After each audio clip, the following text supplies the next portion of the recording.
পৌষ মাসে শীতের বাতাসে মিশে থাকে পায়েসের সুঘ্রাণ, তাই শীতের পরশ গায়ে মেখে বানিয়ে ফেলুন অমৃতের সাথে নলেন গুড়ের পায়েস। নিয়ে 1 লিটার ফুল ফ্যাট মিল্ক, 100 গ্রাম গুঁড়ো দুধ, 250 গ্রাম গুড়, কাজু, 50 গ্রাম গোবিন্দভোগ চাল, কিশমিশ, 1 চিমটি লবণ, তেজপাতা ও ঘি।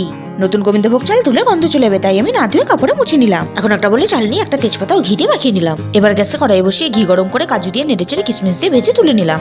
এবার কড়াইতে দুধ দিয়ে নেড়েচেড়ে ফুটিয়ে উঠলে কিছুটা দুধ তুলে নিয়ে বাকি দুধ ফুটিয়ে ফুটিয়ে ঘন করে নিলাম। দুধ ফুটে ঘন হয়ে গেছে, এখন এর মধ্যে চাল দিয়ে মিশিয়ে নিলাম। এবার গুঁড়ো দুধে যে দুধটা তুলে রেখেছিলাম সেটা দিয়ে মিশিয়ে নিলাম।